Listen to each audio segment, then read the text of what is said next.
But today we have a phenomenal lineup of speakers. You're going to love it. My name is Brent Gove. For those of you that don't know me, welcome to our EXP training event. We're going to really tune you up on buyers, sellers, and how to absolutely do fantastic in this market. All of our speakers have anywhere from 5 to 15 homes in escrow pretty much right now. Some of them have already closed 2, 3, 4, 5 million in the month of January. A lot of them are just solo producers, not big teams, and they are crushing it. So we're going to bring our first speaker up today. And one of my favorite people in the world, she was in the Olympics in Atlanta in '96. She marched around the arena in the sweatsuit, waving to everybody. We all watched her. Mary Lou Retton. Just kidding. Anyways, so I think that was '84, actually. Hey. But some of you weren't even born there. We won't go there. They're like, who's Mary Lou Retton? Never mind, okay. It's like not knowing Julie McCoy. Really? Okay, now, tattoo. They really don't know what I'm talking about, do they, Coop? It's like the most famous movie stars ever. Okay, but Darcy Stratton's one of my favorite human beings in the world. She lives in Loomis, sells a lot of country property, but she's got the biggest heart you've ever seen. Help me welcome to the stage Darcy Stratton. Give her a hand. Killing it, just killing it. Thank you, Brent. That's perfect. Okay. Good morning, everyone. I'm Darcy Stratton. I'm an agent with EXP. I'm going on my 13th year. And my son, who's 12, helped me make this PowerPoint presentation. So the one nice thing about distance learning, he helped me make this. So I'm going to figure out, you're going to see some funny little things. He did some memes and stuff in there. But he actually helped me come up with the name, How to Dominate in 2021. I thought that was pretty cool. I'm like, that's powerful, buddy. Good job. So one thing I wanted to talk about a little bit is fear, right? Because we're feeling that, all through the pandemic last year. It was probably the craziest year I ever had last year. I homeschool my kids in the morning, and then I go to work till like 9 o'clock at night, right? Had the greatest year in real estate I've ever had. It was phenomenal. But I still feel like a little damaged from last year because I didn't get to breathe, and I can already tell that this year is going to be pretty similar. So I thought, what could I bring to you guys and teach you how to manage fear a little bit with ourselves, with our buyers in particular, because you can sell a home like crazy right now, and then also with other agents. So I've been riding horses, I say, since the day I was born. My parents put me on a horse. And I don't know if you've ever been around a horse, but they feel our energy, right? So I have this mare, I like to call her Sweet But Psycho. She's amazing.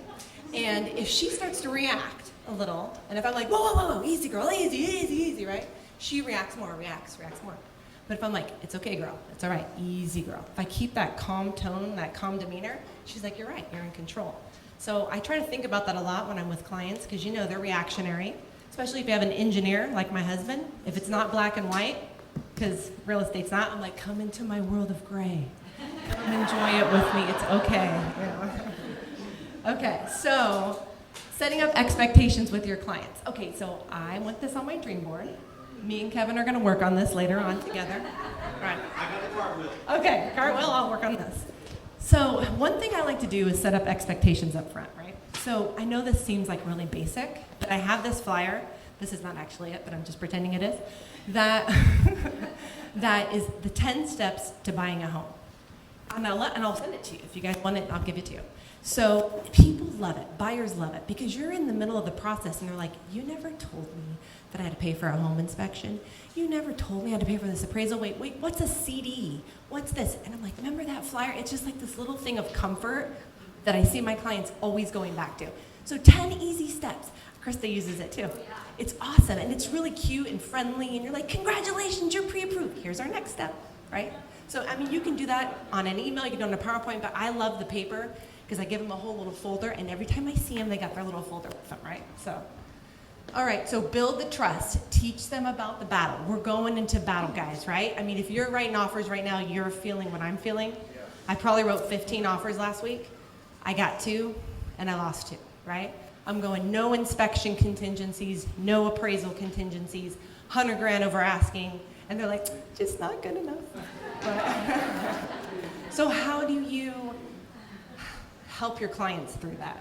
So we have to create a faith and a light. I'm really big on creating a light and an energy and telling them what's be will meant to be. So I always tell people too, okay, here's your house, right? Like, I want you and Uncle Charlie and Aunt Wilma, everybody putting their energy on that home and making that great connection with that home, because if people are roadblocking me, like I know your parents don't want you to live in Citrus Heights, that's not gonna help me. I need everybody's energy, positive energy right here. So I'm getting them to get on board too. It's not just me fighting this battle. You're fighting it too. So we're in this together. All right, and then I give them goodies. So you see them, you're like, look at my aunt made this jam and I brought this for you. My friend's a baker, I brought you some pie, right? Jack Daniels is your friend, here's some Jack Daniels. And I put Xanax, not kidding, because I feel like when we get into escrow, you're like, here's your bag to get you through. It's a lot of booze and it's a lot of Xanax. But little things that remind them we're all real, it feels like home, we're gonna get through this, it's keeping that spirit alive, right? Okay, so I think, honestly, our number one job is we're professional fear managers, right? People are freaking out all the time. And are we reacting like we do with the horse? Easy, easy, easy, easy. We're like, hey, I got you. Let me manage it. Let me take that fear from you. So that's what we're here for. So bring the tone down with your clients. Adapt to their personalities. Try to read them. If they have a low tone, you can't come in and be like, wah! Right? Because I have a lot of energy. And if they have a low tone, I got to bring that tone down. Kind of mirror that. I know you all know that. Listen more, talk less. We love as agents to talk a lot. And when there's silence, that's okay too. Sometimes people have to process that. And I just honestly believe there's nothing we can't overcome. Like I tell people, I'm like, it may cost me money, it costs you money, but we can overcome it. So, and then these are like some fun quotes that my son found. Decide that you want it more than you're afraid of it. Because that's right now, that's what we're dealing with if we're representing buyers. Like you have to just want it in your bones, right? And I'm gonna talk about that soon. So this is one of the memes my son did. Listen, Linda, listen. I can't show you houses until you speak to a mortgage lender. Okay, so here, this is the last one. Bring out the big guns. And then me and my son, we gotta take a picture. So this is how I have been successful on getting 15 out of 15 offers getting accepted, out of 25 offers getting accepted. But like I was saying earlier, manifest this happening for your client. See the offer happening, right? I become a serious professional stalker with real estate agents. And I'm the best stalker you've ever met. In like a great way. Like I'm never gonna be, I'm always gonna be kind. Like that's me, I have to be that way. It's good. So I stalk them in just a way of like, I get to know them, I'm always there. If I have to show up at their office, if I have to bring them coffee, if I have to find where they live, I don't care. I'm that creeper, I'm like, Okay, so toss your fear out the window. Like, we don't need any fear. Like, just confront it head on. There's 25 offers, who cares? Go for it. Like, you can make it happen. Listen to the agent and build the correct rapport. Like, you just say like one little thing. I was talking to an agent and I'm like, I'm looking for a ranch in Montana. And when I talked to him later on, he's like, my wife was even rooting for you and your clients to win the home because I built just that little rapport. I mean, it's simple, right? It's just simple. Deliver the gifts. Okay, this can't leave the room. If your client wants a home, have them go to the seller's house and leave the gift on the doorstep. And it can be whatever their connection is, right? Like say they're moving from California to Tennessee. We did this last week. Did a thing at daffodils, and then there was a sign that says home, and it said from California to Tennessee. We won. Can you guys hear me? Yeah, so little things. So deliver the gift to the doorstep, get your buyers on, and be like, this is what we're doing. Okay, write a letter of who you are. Jen, you gave me this great advice, right? So your buyers are writing letters. Write a letter about who you are. Do a video about who you are. Hey, this is Darcy at EXP. I pride myself on being a problem solver. There's nothing I can't overcome. I've worked this hard. We are gonna get this home. I'll do anything. Like I plead, I have no shame. Like there's no shame. And then all the very last, give them all the grit. Just dig deep. Lots of grit every day. It's like a little battle. Sometimes I tell my husband, every day is a battle. It's okay though. We love this job. Dig deep, and you can win those offers. I know we all need that right now. Thank you guys. Now hold on. Hope this doesn't sound weird, but I'm aware of 2 tattoos on her. One is when she was 16, she had the little Olympic rings down by her ankle that her mom let her get to remember the Olympics. How many of you, we have many Olympians in the audience, right? That's what I thought. Me too, right? The 1 mile. Anyways, But she has another tattoo, and where is it? Right there. Grit. She actually tattooed it on her wrist to never forget. That's the key in marriage, right? It's the key raising your kids, be a tough mom. In business, suck it up, have some grit. Was she amazing? Give her a big warm hand. So I heard this morning. I got to give it to you. It's a gardening analogy. Imagine me gardening, Mr. Whatever that word is, organic gardening. But some of you are not going to explode onto the scene overnight like our next speaker did. You're going to be, it was a great analogy for those of you that are new agents. Some of you, this next 12 months, you're going to sleep. And then next year, you're going to creep. And then the third year, you're going to leap, right? So be patient. Expect the best out of yourself, but give yourself a chance to grow some roots, to get some roots, to learn. First year, possibly sleep. Next year, creep. Third year, leap. I hope you leap out the gate, but maybe you haven't paid the price. Our next speaker had already been successful in sales. She'd already paid a price, and she came out the gate like a bucking bronco. She killed it. You may have seen her podcast with Darcy. They do a podcast called The Humble Hustlers. They're authentic, they're real, they just go for it. They have their kids in the videos, and people love them. And she is crushing the real estate world right now, has before, during, and after. If you're gonna win, you're just gonna win. So help me welcome to the stage, Cindy Silva, everyone. Give her a hand. Woo! It's amazing.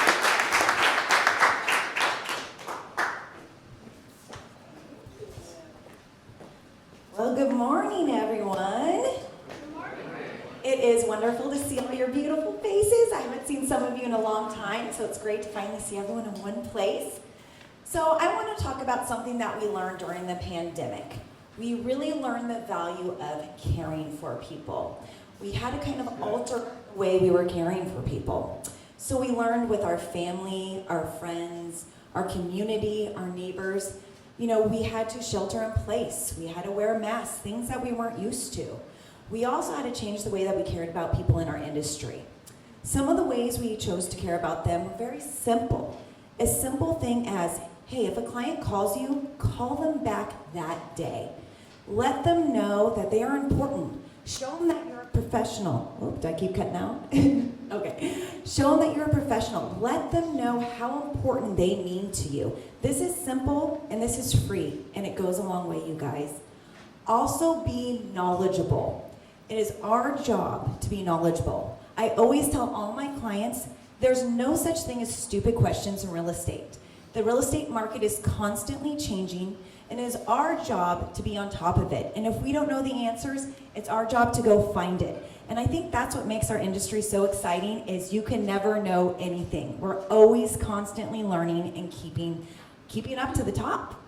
The last thing I kind of want to talk about is the physical thing. Now, of course, we can't hug people or take them out to lunch like we used to. So I changed something that I did this year. And one of the first things that I did was I took a little thing from my friend Rick Jiha. So Rick Jiha taught me this little thing to show people that you care. And it's a very simple thing, you guys, a birthday card.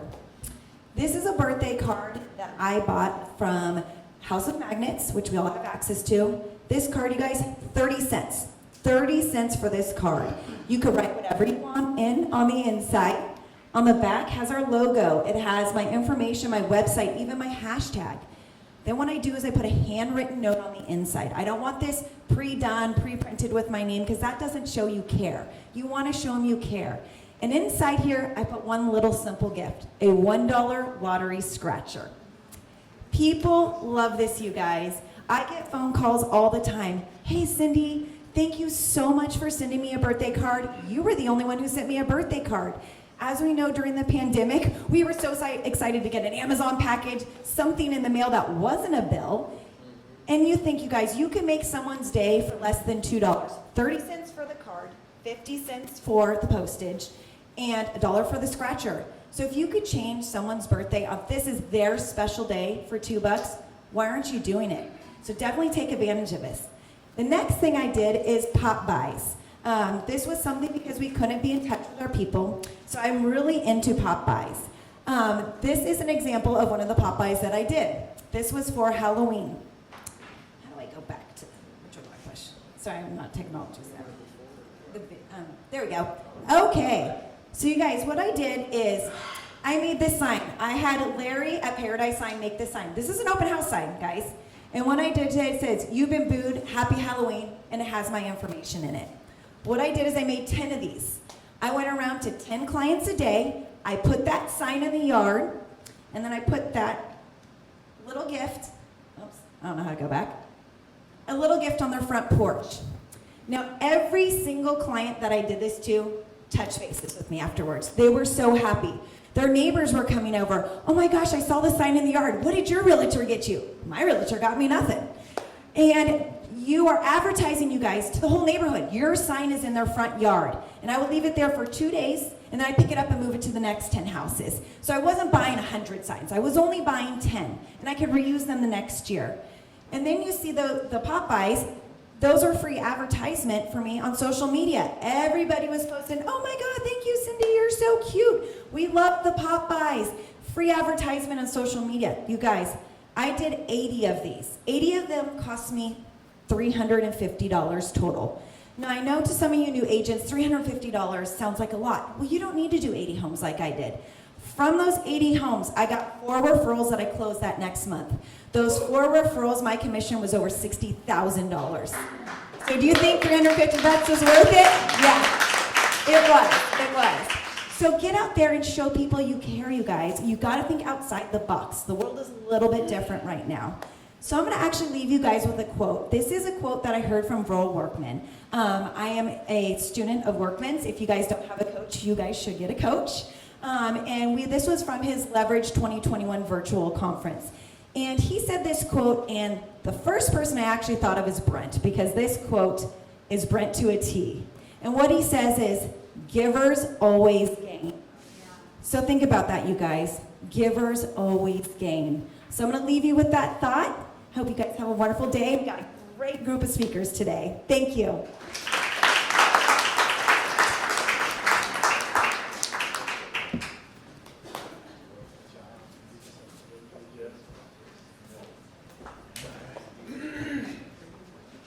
Okay, I was in the back talking to James, and she's like, "She's done," and I realized I didn't know who the next speaker was. So this is me in the back, panicking. So our next speaker, this past year sold $35 million worth of real estate in 11 short months, 61 sales, earned $670,000 in commission, over $500,000. Where he got all of his skills. Remember I said your background he was a prison guard at Folsom State Prison. You learn a lot of great persuasive skills, like, "Get back in your cell, you, back in the cell."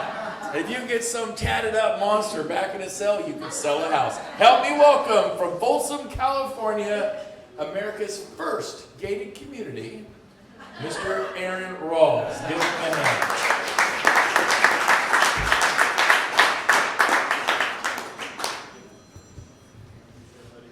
Thank you. Sorry, I don't have a slideshow set up. I made a couple notes on my phone just this morning, and I'll go over some of the notes I have. But one of the things that I was going to say, when my business really started to grow, obviously I'm tattooed head to toe, and there's no hiding that at a certain point. But for the first couple years in real estate, I did try to. I'd wear long sleeves, suits, very self-conscious, my hands, everything, open houses, I'm in my pockets, talking, winning people over. And the first 2 years were pretty slow, probably because I was new in real estate, but also because of that. I wasn't sure of who I was and willing to just put myself out there how I am. So once I decided to stop being like that and to start dressing and acting the way I typically always do, business quadrupled. I mean, I've had 3 different months where I've made $100,000 in a month. And I'm not saying that to brag, just to show you guys, like, you get out of your comfort zone, be genuine, and the business is going to come. This year's been the biggest year I've had so far, and I'm saying me. My wife is also a full-time agent, so the numbers Brent read off, it's me and my wife, but she'll never get up here to speak. So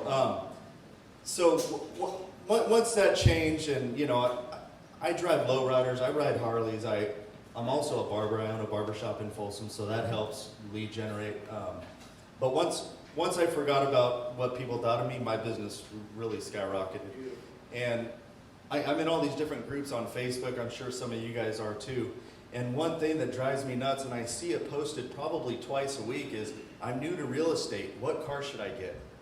And that to me just blows me away. I mean, it's cool to talk cars, but it has nothing to do with the business. One thing that I would recommend is, and this is an analogy I like to use, if you're going to become a professional boxer, one of the things you'd start doing is watching videos on boxing. You'd hire a coach, you'd start training. But when it comes to real estate and entrepreneurship, we get into business for ourselves and we just go for it. You know, we don't open a book on business. We don't talk to other entrepreneurs. And I will say to this day, since I got my license, I've been in a steady habit now, 1 to 3 hours every single day. I'm listening to podcasts, reading books, listening to audiobooks, YouTube, watching the masterminds that happen in our company where I'm at EXP World. And that just makes it priceless. I go into real estate listing appointments and everything with such confidence now that I didn't have a couple years ago. I remember vaguely being at or not vaguely, but I remember it clearly being at a listing appointment where I got there 20 minutes early. It was a beautiful property in Loomis, and one agent had just finished, another agent went in, and then I didn't see who the agent was that went in until he came out, and it was Tom Daves and another guy. You know, Tom Daves is a beast, and here I am, like, you know, tattooed hands, like, good luck, bud. And I remember I went into it thinking, oh, this sucks, like, I'm done. Now, if I were to see Tom Daves, I'm like, oh, I got this. Like, my whole mindset's changed, and my listing presentation is so dialed now, and I can bring such value that it doesn't worry me. And Tom Daves is not here yet, is he? Yeah. Let's keep talking trash. It'll be on my side. One of the things too, for listing appointments, I always try to bring a lot of value. So one of the things we do for every listing that we get is run Instagram and Facebook ads for the property. That's something that's really pretty cheap, and no one does it. So even if I'm going up against agent, and I come in there with that, they're always blown away. Oh, no one's ever offered to do that. Like, yeah, I'm putting skin in the game with you. That's what I tell them. We're going to run ads from the second your house hits the market, Instagram, Facebook, direct targeting buyers. Every time we get a lead, we're following up. We're setting the showings. So something as simple as that and cheap, they always really like. One of the notes I had here is ask for the business. A lot of agents are kind of secret agents. They don't let people know that they do it. You got to ask for the business. I had a guy stop me yesterday at the gym with his girlfriend. He said, excuse me, man, are you in real estate? I said, yeah, what's up? Talked to him, cool dude. Man, I've been here the last 2 days in a row. Both times I'm here, I've heard you talking to someone about real estate. Because I'm at the gym, I'm pretty social. Probably more social than I should be. But turns out this guy's an investor that's into cryptocurrency. You never know it looking at him. Young dude, he's also covered in tattoos, and he's probably a multimillionaire, and just from overhearing me. So, you know, that was one. One thing that I think intimidates a lot of agents, or it did me, is I'd see, you know, so and so many homes sold. Oh man, that guy's sold 150 homes. Well, don't get too down on that, because what you don't see is some of the people that are selling that type of volume are spending $75,000, $80,000 a month on leads. So I don't buy any leads. Don't let those type of numbers dissuade you or get you down, because at the end of the day, what you need to watch is your profit and loss statement, and that's kind of what I focus on. Mental mindset is part of the stuff I study daily. This happened 3 weeks ago. I had a cash client looking in the $3,500,000 range. Spent 6 hours at a property with him on a Sunday. Thought it was good. We were going to write the offer. I know the agent that was listing it personally, so it was pretty much a slam dunk. He said he's going to think about it, get back to me. 2 days later, I messaged him. His name's Darren. Darren, what's up? You guys thought it over? Any questions? You want me to find out anything? Oh man, we actually just bought another house. Like, that had me bummed out for about 5 seconds, literally, because that's part of the game. So don't count those checks before they come, and you get those. And believe me, I did have that money spent. That was a good one. And you just got to keep rolling with it. One of the other things I had on here is we just recently sold a house for $0 in commission. I'm capped out with EXP, so they don't really care if you do that at that point. but we had sold them a house a year before. Her husband passed away on Christmas Eve. Later that year, he went to sell it. Obviously, we're not going to charge him. But there's a lot of agents that would still try to get that money, you know. So don't be afraid to lose a dollar, make a friend. That's what my dad would tell me growing up whenever he was trying to get me to sell all my shit that was in the garage, sell my dirt bikes and stuff. So as a result of that, we've gotten 3 referrals from it. So don't be afraid to lose a dollar, make a friend. And then the last thing I have is any of the difficult conversations that have to happen when it comes to real estate, don't put it off. Make it and make it now. It's a lot easier. Okay, thank you. Thank you.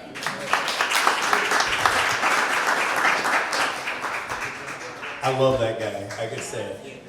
And he does cut my hair. I haven't been in for a long time. I look like a shaggy dog today. I actually took the scissors and went, ooh, the gray's coming in. I went a little bit. I kind of hacked at him like, ooh, you're making it worse. Just be proud, you know, show him your tatted hands. By the way, who do we absolutely love in Sacramento? It's a guy that paints his head orange, green, yellow, red. His name is Taro from McCooney's. And he's being authentic, and we love him. We love his food. It doesn't hurt that his food isn't good. So be you. If you're into, he rides lowriders and Harleys. That is hilarious to me. I mean, I don't do either, but I think it's great, right? And maybe you're into yoga, like that pose. You see that pose? Remember that we saw earlier, that lady? She got that from me, because I'm into yoga. You don't know that about me. Just kidding. Yeah, let's see it later. It'll be after today's show. It's a show after the show. But here's the deal. Be authentic. People love authenticity. You can't fake it. Be you. If you're into dirt bikes, if you're into mountain climbing, if you're into whatever it is you're into, people eat that up. Can we not tell when someone's being real? So don't worry about the script. They listen to the music, not the script. Yeah, you gotta have something to say, but it's how you say it. It's your voice tonality. It's your compassion, your empathy. Right? Do we not know? And that's who we buy from. That is who we buy from. People connect the real. Don't be afraid to lose $1 to make a friend. I will not forget that. I love his heart. Selling it for a widow for free. Beautiful, beautiful. And just have faith.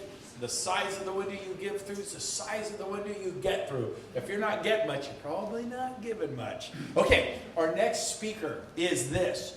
He, in November, remember we're here to hear about people who are killing this market. So in November, he had nothing in escrow. What he had in escrow, fill out. Anybody been there? Any veterans? You run out of escrows. That happened to me one time, 1999, and it actually was the best thing that ever could have happened to me, was having a buyer back out because they get scared by what? The home inspection. Lender called me on another buyer, can't do the financing. You got to cancel the escrow. There goes that one. And then the third one, the home didn't appraise, seller wouldn't come down, buyer wouldn't come up, blew the deal. I went from 3 in escrow going into July to nothing. And that was a profound moment for me. I was 4 years into my career, 1999, and it was no fun. And I got emotionally disturbed, and I stepped up my game. And it's never been the same since. Some of you need some trauma. Some of you need to look in the mirror and go, okay, am I going to buck up or am I going to roll over? Am I going to stand up the challenge? So he calls his coach. So write that down. Do you have a coach? His coach was Sean Kokoska, President's Maps Coaching, Keller Williams. Except Sean joined EXP a year and a half ago. Now has 500 agents and brokers. Now coaches for EXP. So he has seen the light, and he's Barry Mathis' coach. Barry pays him $500 a month. And he went to Sean. He goes, I messed up. I've been doing this for 17 years or whatever, and I got nothing in escrow, and it's Thanksgiving. I'm not feeling really thankful right now. Although he didn't tell me that, but I'd imagine when you have nothing in escrow going into the holidays, you're kind of feeling like a loser, like emotionally, like I'm better than this, and this is not okay to my family because I have no money for them Thanksgiving and all through the holidays. And if I sell something, it might close in January. So Sean gave him a word. I thought we were hearing from successful agents. That was just like 7 weeks ago. We had nothing in escrow. We don't want to hear from that guy, Barry Mathis. Well, Sean challenged him. He says, here's what you need to do. It's something every one of you in the audience can do. Barry's paying $500 a month. You have a coach. He says, I want you to talk to 10 people a day about real estate. Talk to them about interest rates. Talk to them about how long is this market crazy. I heard a speaker saying they're going 100,000 over. Not good enough. Thank you, what Darcy said, right? No inspection contingency. Sorry, that's just not good enough. And so and they just start anyone, the dry cleaner, the cashier at Rayleigh, she may be married to an engineer at Hewlett Packard, they may be about to sell their home and buy a home. So he started having 10 conversations a day. Since Thanksgiving, in the month of January, in the last 2 weeks, he's closed 15 escrows.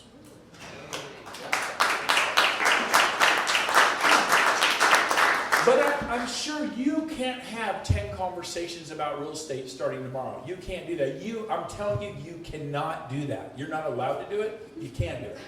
Sorry, that's not possible. The truth is, you could talk to 20 people tomorrow. It's a decision. And so he made the decision because he was emotionally disturbed and really bothered by the fact he had nothing in escrow for the holidays. No money to give his, hey, it's Christmas. You know, I've spent Christmas at the 99-cent store with my family. I've given the kids $18. They could all buy 18 presents at $1 a piece. And then everyone gave everyone 3 or 4 presents. I've done the 99-cent store Christmas. And by the way, that year, we gave away $800 to 4 different families. We decided not to spend $3,200 on gifts. We picked 4 families, give them $800. My family went to the 99-cent store. That was the year we tried to go bankrupt. It was 2010. I was a team leader at Keller Williams. I lost every single home we owned. I lost my own home as a team leader for Keller Williams. Why I recruited 177 people, I was thrown out of my house. Dean, forget his name, out of Folsom, KW, listed my home. He knew I was the team leader. I was the hottest team leader in Northern California. His buddy, I don't know how to tell you this, but your home got foreclosed on last night. And they've given me the listing. And you got to be out in 30 days. I'm telling you, man, I went to Wayne Hall and apologized and said, man, I just lost my home. And it was brutal. And so, you know, in our pain, we said, you know what? Let's just give to other people. You still have some money coming in, this and that. I had a salary. But we spent 2010 Christmas at the 99-cent store and helped other people.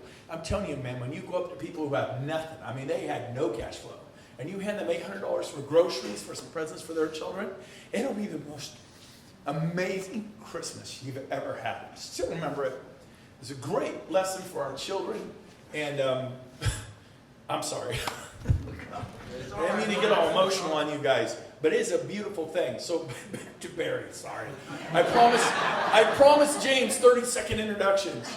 So he's just closed 15 escrows in 6 weeks. He has 12 more in escrow. That's 27, and I heard all this a week ago, so I don't know. And I may have a few of the numbers off. He can clean it up if he wants. But that's like 27 escrows from nothing. And what did he do? He had 10 conversations a day for 30 days. That's 300 conversations. And he found out, just because he started talking about real estate, that people wanted to buy and sell real estate.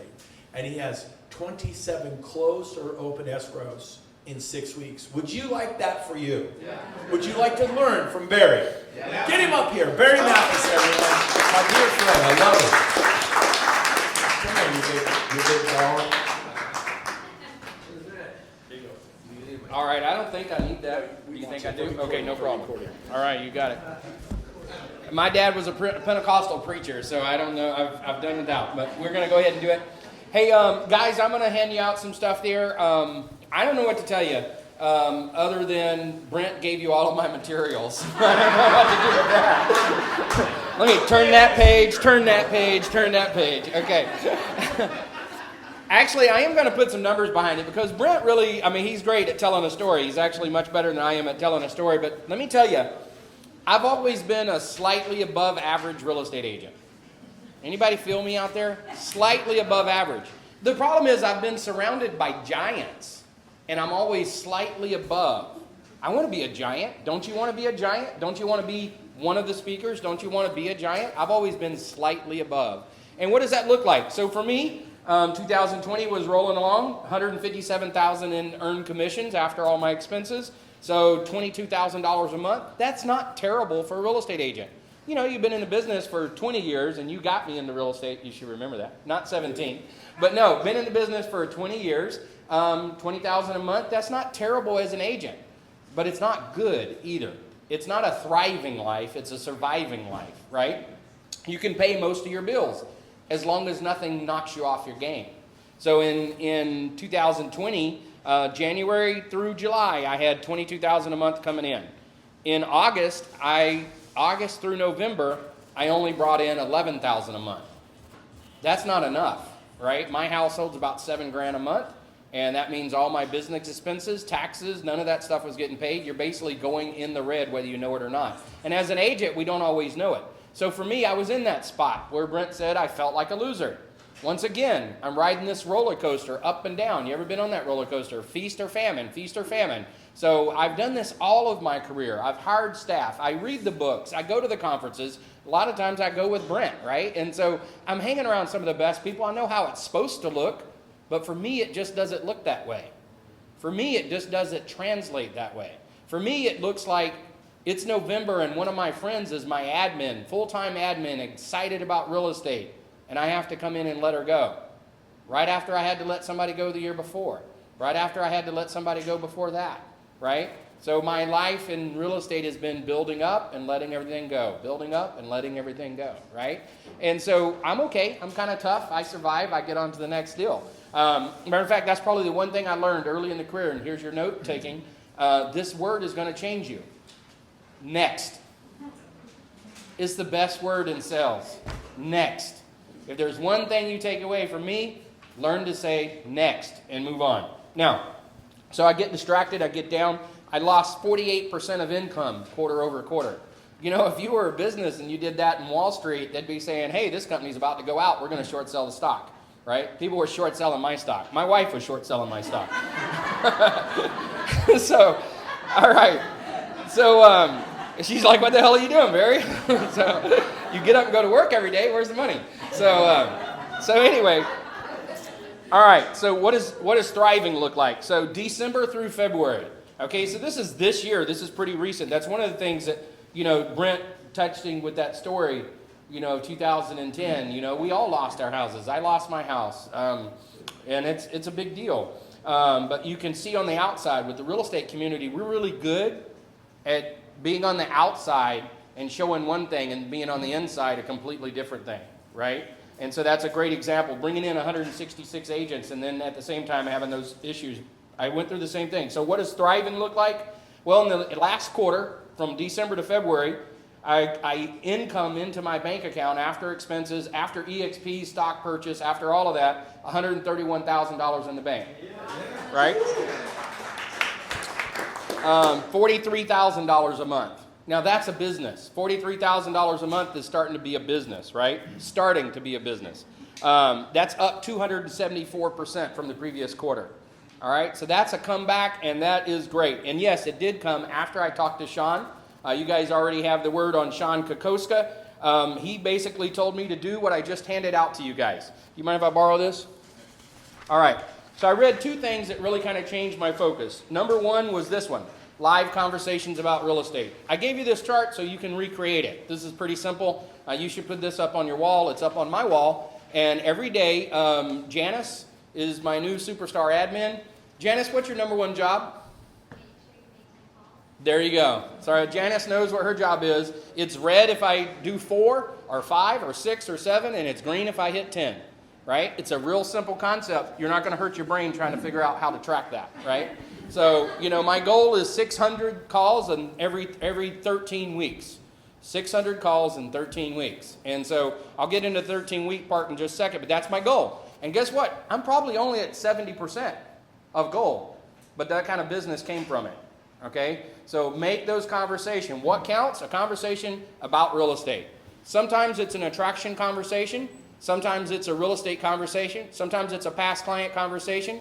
Sometimes for me, it's a loan conversation. So that's my goal. By the way, none of that counted any of my loan income. So the other book that I read that really helped me focus on this, and I like putting things on charts and boards. It makes me feel more confident. When I come in and run my spreadsheet on my numbers, I feel stronger.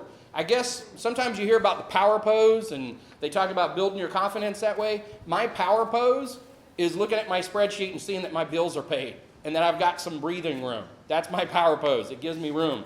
So this is what results move me towards my goal. You notice there's 12 weeks on this. Brian Moran. Is that moron? Oh, that's crazy. All right. Brian wrote a book. You can go to 12weeks.com. I never noticed that. I might not would have read it. So Brian wrote a book, and it was on the 12-week year. And so what he basically says is we give ourselves way too much time. When you plan your year, and I've done this for years, and it's a great idea, but you plan out your year, and you say, I've got a year to hit this goal, right? And your goal is selling 50 homes a year. That was my goal last year. My goal was to sell 50 homes a year, and I did it. I did the 50 transactions in that year. So that was a good goal. But he says you're doing yourself a disservice. You should shorten that time period up. Do it on a quarterly basis. Do it in 12 weeks. My goal this year is 50 every 12 weeks.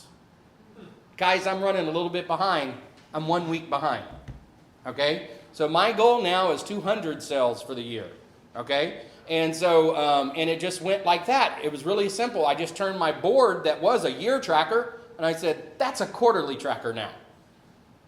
Wow, that was a big difference. So here's what happened. You get to that, you start to put pressure on yourself. Like right now, I know that I'm a week behind.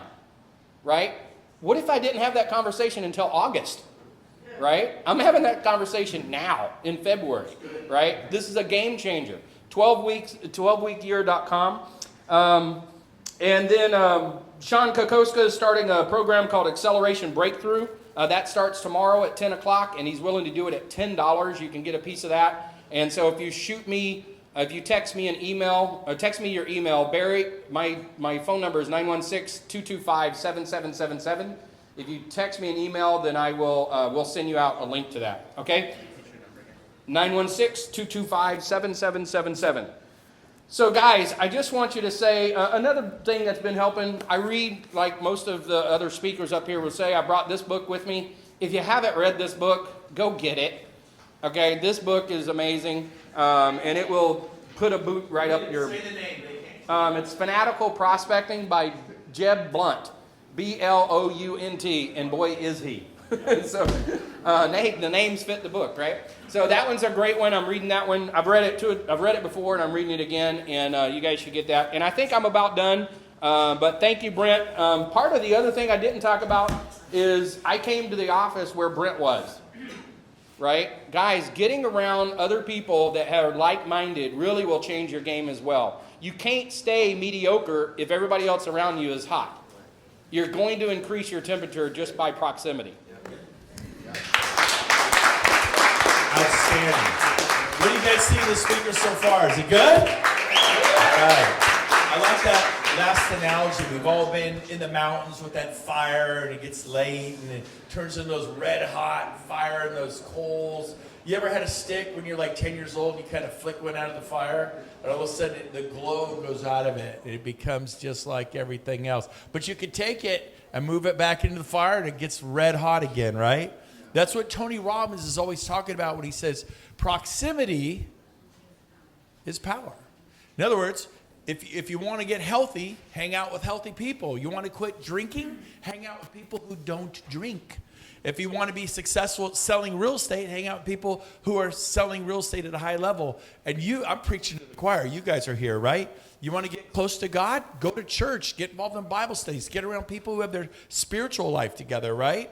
You want to lose weight? Hire a coach. Get in proximity to a coach who can help you in that. That's what it took for me. That's what it's taken for Barry. It's so cool. It's really not that complicated. We're the ones who overcomplicate it. Who loved that 12-week thing he just said? I mean, I've heard it, but it really connected with me because I set big year goals, and he's right. And then you're like, how are we doing in July or August, right? And it creates that sense of urgency, like, oh my gosh, he's doing so well. Most of you go, woo, book a trip to Maui, Barry. And he's like, I'm a week behind. It's only 12 weeks, 12 weeks runs. But you know what? He can prepare for retirement. He can, it's the long game, not just the short game. The short game is listing 20 homes, listing 80 homes, listing 800 games. That's a short game. What's the long game? Whose life do you want to impact? What orphanage do you want to fund? What wells do you want to dig? What homes do you want to build for humanity? I'm building homes in Puerto Rico right now. I'm over there planting seeds and getting with the right people. We're going to build homes for people who lost their homes from Hurricane Maria 3 years ago. They literally live in shacks in part of the island. We're building them hurricane category 5 proof homes. They're not mansions. They're, 1,000 square feet, 3-bedroom, 1 bath with a little family room. And you know what? It beats a tin roof and some barbed wire and chicken. And we're going to change generations because mom and dad can bring the whole family into that. And so that's what I'm excited about. But what are you excited about? And so, man, this has been so good today. Our next speaker, I think a few years ago, she was losing listing appointment after listing appointment after listing appointment. And I had hired a coach. And my coach taught me how to get a signed listing contract every single time. And pretty much, not every time, but 99% of the time, instead of waiting 6 months later till they're ready to list, how to walk out to sign this thing. I taught it to her. I'll let her tell you what happened on, I think the next 12 appointments. I believe she got every single listing, just boom, boom, boom, boom, all at 6%. I believe in the month of January, she closed $3 million worth of real estate, maybe more, at least $3 million, I'm pretty sure. And she's got so much in escrow right now. $3 million a month is $36 million a year. A lot of you did $3 million all last year. She just closed it. These agents you're hearing from today are thriving right now. So, man, take the 12-week thing. Take the grit thing from Darcy. Take the gifts and being thoughtful and kind little things from Cindy. $350 earned $60. Take what Aaron said. Don't be afraid to lose $1 to make a friend. And then look, he did that. He was kind. He just did that. All of a sudden, 3 more deals come from it. There's so many good little nuggets and things you can apply to your life. And one thing I'll say before I bring Jennifer up, lose a limiting belief right now that success is something that happens to other people, not to me. That's running inside you right now. Well, I'm not this, I'm not that. Hopefully one of the speakers, like Barry's known me for a long time. He's like, well, Brent can lose weight, I can lose weight. You need to see some speakers that go, next year in February, I'm going to be on that stage. I'm going to be telling my story. I'm going to be the person just who had a breakout year. That should be you. Because you may look at Darcy Stratton, she was in the Olympics, go, I can't do that. But you hear from somebody else, go, I could do that. And so let them inspire you. Be inspired. And here's someone who inspires me, Jennifer Sabos. Give her a hand, everybody.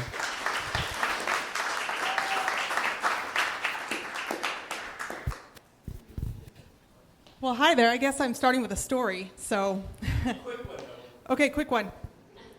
So what happened was I went to a listing appointment, did all the things I'm supposed to do, right? Had the listing agreement with me, gave them all the updates they should do, different things. Here's all my vendors, go do the work and we'll list. They weren't ready for 3 to 6 months. I chose not to pull that listing agreement out.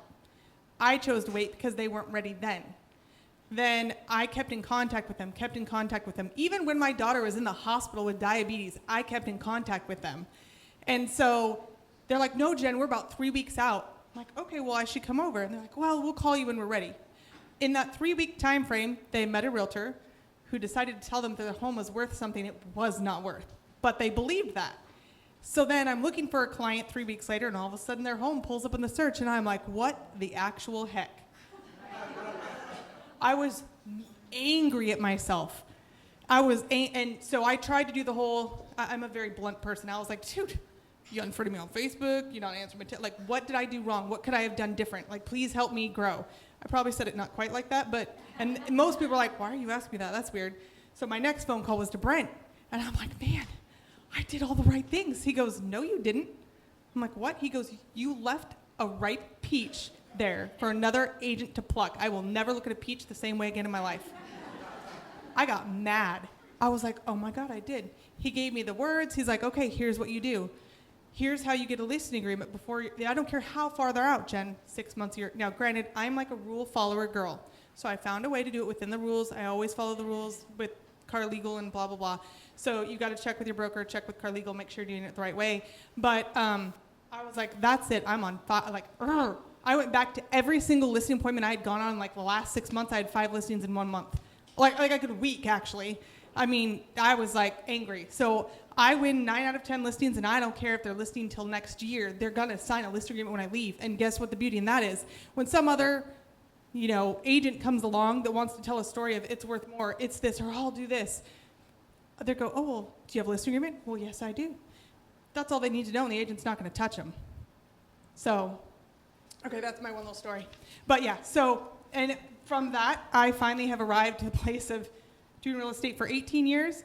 I do more listings than I do buyers. And frankly, I have 6 kids. I have a farm. I have a husband. We're starting a coffee roasting business. Like, I'm busy. I would much rather deal with more listings than I would buyers. It's easier, especially in this market, because Darcy and I just went together on one and asked Brent. I pulled out every single stuff. I was like, I will buy you. Do you have a wife?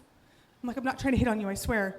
It's like, yeah. And there's another EXP agent, works up with Steve McCarthy. You don't know this story, but, and I said, oh, great. I go, do you date your wife? Yeah.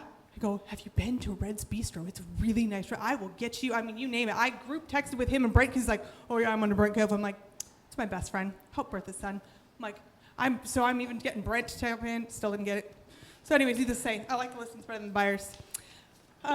Okay, so my 3 things for last year, Darcy, Cindy, and I actually, all 3 of us, when we did our numbers, all 3 of us had our largest year ever. And all 3 of us all had our moment of fear and freaking out when the pandemic first happened. But what did we do? We pivoted quickly. We moved. We figured it out. As all the other realtors are putting their listings on hold and freaking out, going, oh my God, we can't let buyers in. We can't do this. We can't do that. We're not allowed to get pictures. We're not allowed to do this. I figured out a way around it. The first 4 listings I sold of COVID, the buyers never stepped foot in the home, but we had multiple offers.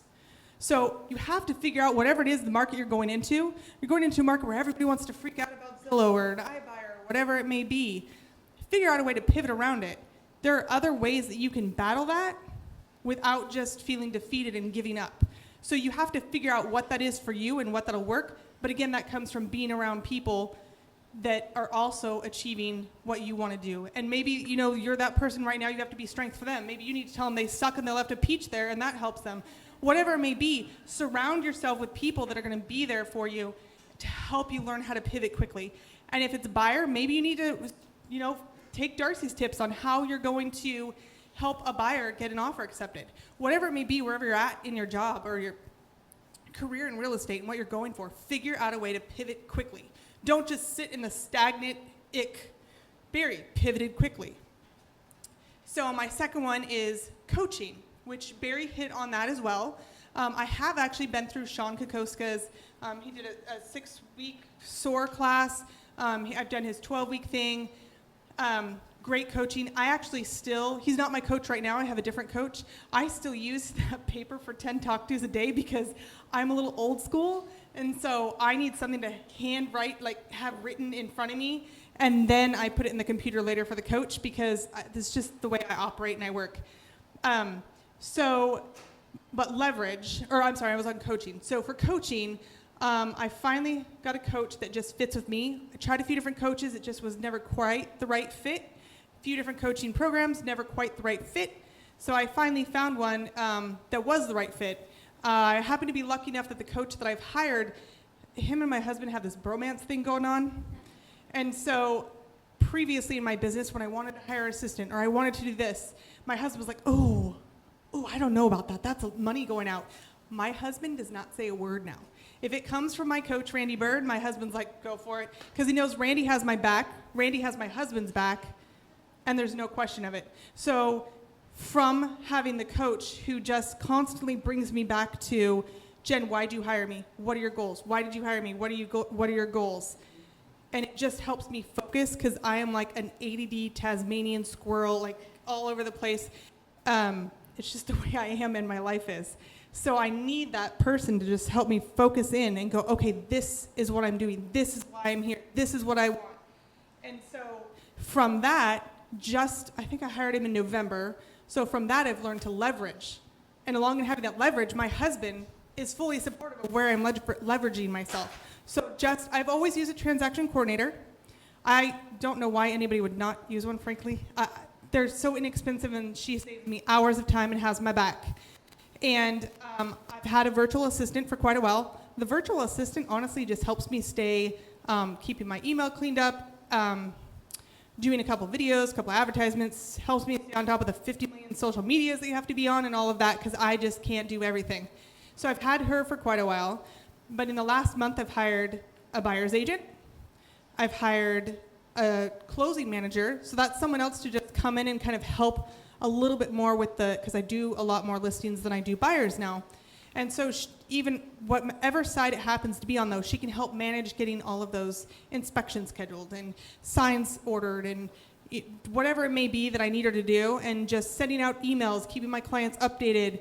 She may call the client and whatever it may be, but she's always keeping me updated. My clients know they're in it. It's great because I have communication coming from multiple avenues. And then, of course, I hired an assistant, which I pretty much tell her every day that where has she been all my life? She is the most magical thing that has ever happened in my career. Husband loves her, I love her, but from that, I'm actually sleeping better. I'm less stressed because even though I have more money going out, I'm able to have more money coming in because that frees me up to do what I need to do, which is making my phone calls, doing appointments, whatever that may be. I'm able to leverage that time a lot better. I'm getting my weekends, hallelujah. My weekends, I hardly ever work on the weekends anymore. I get to play on the weekends, or I get to do, my clients become my friends. And so this Saturday, my husband and I went and hung out with clients that we had sold 3 acres to. They have 2 boys on really close to my son's age. Went over there, hung out with them, and that was my Saturday. I didn't have to work. I didn't have to do anything. So whatever you're doing, just try to make sure that you figure out what you want, be willing to pivot if you have to, get some sort of coach. And if you can't afford a coach for right now, my coach is, I think, $600 a month. But if you can't afford a coach, find an accountability partner. Marguerite, it was probably 2 years ago. Oh God, I was like, man, life is sucking right now. We have all sorts of medical stuff. I'm like, this is sucking. And she's like, well, how many houses do you want to sell?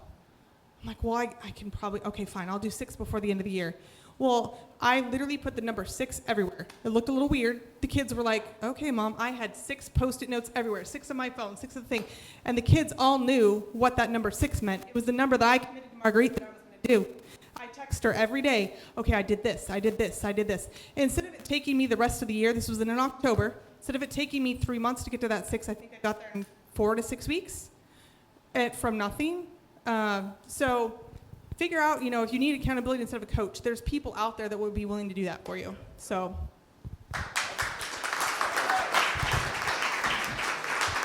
All right. Absolutely love that. Write this down. Here's a good one for you.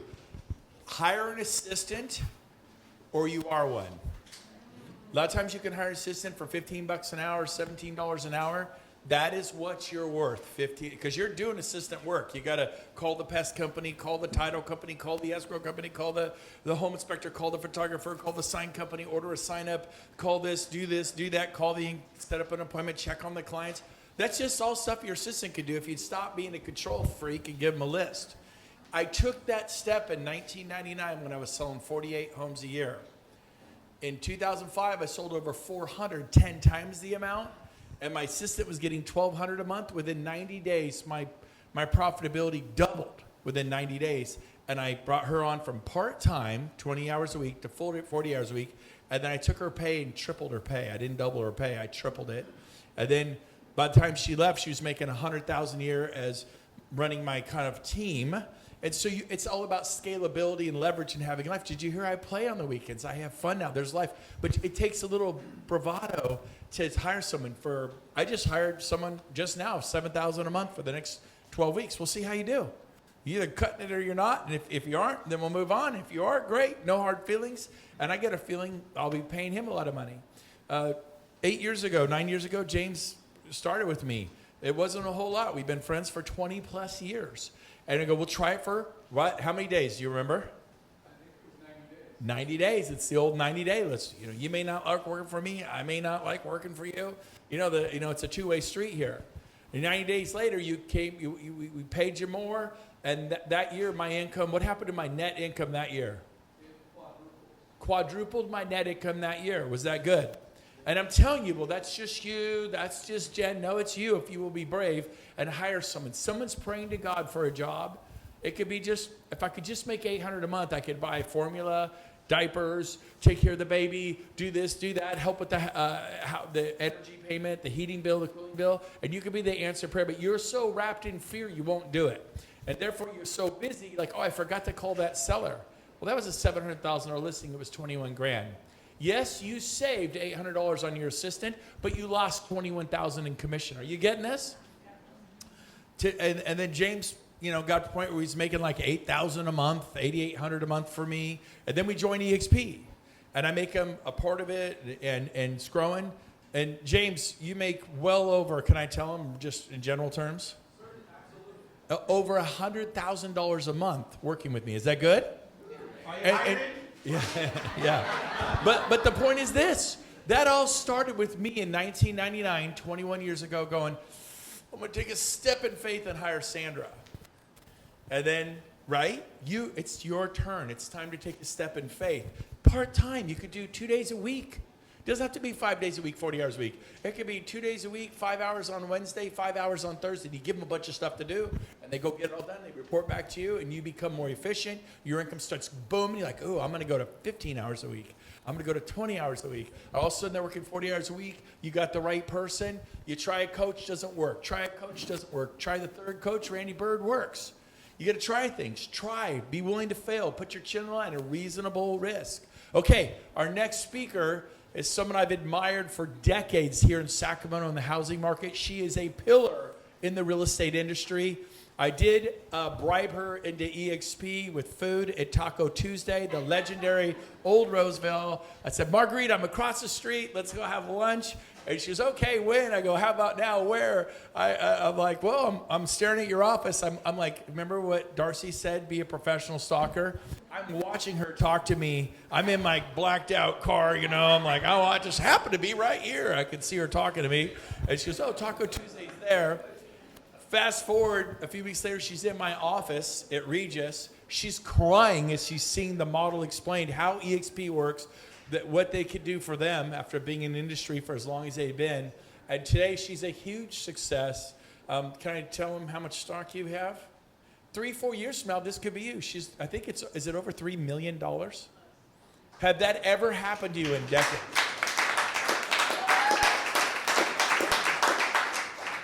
Remax told me Keller Williams would destroy my career. Keller Williams told me EXP would destroy my career. I get it. People have fear. Let me tell you what. Keller Williams helped me. EXP's helped me, but I've been able to help more people. I get text messages every week say, I paid off my mortgage today. I sold Aaron Rawls. Aaron, are you still here? Yeah. What happened a week or two ago? I pulled out of that stock. We're paying our house off this week. No mortgage. I hear this stuff all the time. Darcy Stratton left the building, but she's selling a little bit of her stock. I think, how much stock does Darcy have roughly? $1 million? We have over $1 million. You do too? We? Oh, wow. Okay.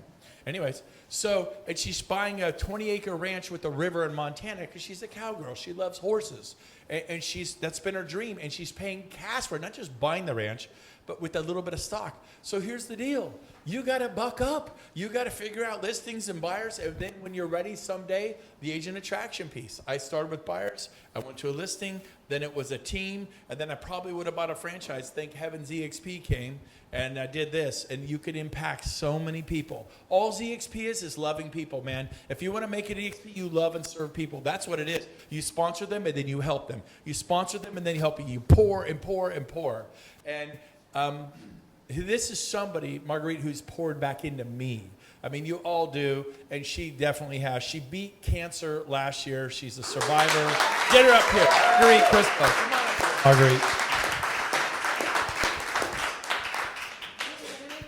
Don't make me cry. It's going to make me cry. So, thank you guys so much for being here today. Have you already gotten some great stuff? Oh, yeah. Awesome. So, for those of you who may or may not know me, I'm Marguerite Crespillo. I am Mrs. Crespillo to that man back there, Joseph, who has been with me and put up with me for going on 35 years now, so I'm pretty blessed. You know, I heard a couple common themes today that I wanted to bring to your attention. First of all, just about everyone who has spoke so far has failed. They've screwed up. They've made mistakes. They've done stupid stuff.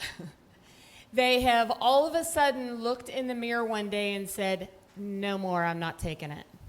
I'm going to change. I'm going to change something.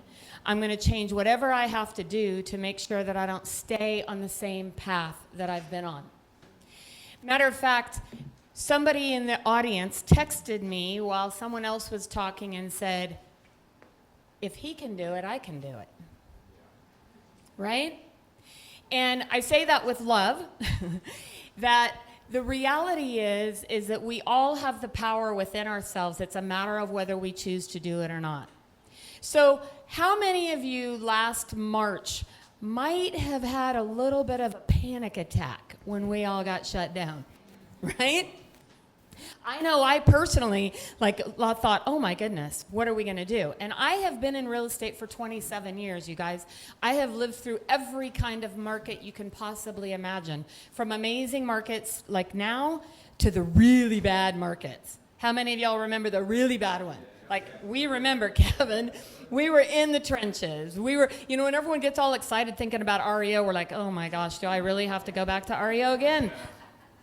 I mean, everybody hated us, did they not? All the real estate agents hated us because we had all the inventory. The asset managers treated us like crap.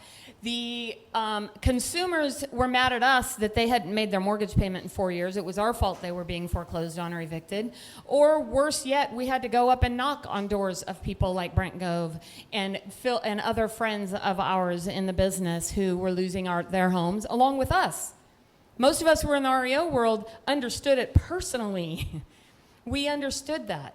And so what I heard today was how many mistakes and screw-ups people have made. And I think sometimes it's so easy to focus on where they are now, where the success is right now, and you think they got lucky, right? That it was easy for them, that they didn't have to do the work, or somebody handed them something. So what I'll tell you is the most amazing thing about this business is relationships. And I think that when March came along and we all kind of got past our panic for a moment and we're like, what are we going to do, right? Like, I remember sitting there thinking, oh my gosh, this is the end of the world. I need to hunker down. I need to pay off debt. I thought it was like the worst thing ever. I don't know what we're going to do. And then guess what? A couple months later, I got breast cancer. So as bad as you think it can get worse, right? But the beauty of it is I was in a real estate industry that allows me and you the freedom and the ability to be as successful as you want to be. There's not one thing holding you back but that person in the mirror. You guys, it's not smarts, it's not brains, it's not a college education. It's not rich parents or friends who hand you something. It is what Darcy said at the beginning today. It's grit. It's getting up every day and doing the work. Just like Barry said, making those calls every single day. It's the consistency of doing what you need to do day in and day out. 27 years, I can tell you, the things that I've been consistent on is mailing to my database. I've done it for 27 years.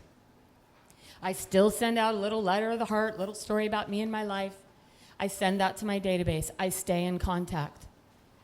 I know the true value of those relationships. And what I hope you guys will hear is the value and the importance of your database, not only in the clients and the consumers and the people you help, but of the real estate agents and the affiliates and the people that are in this room.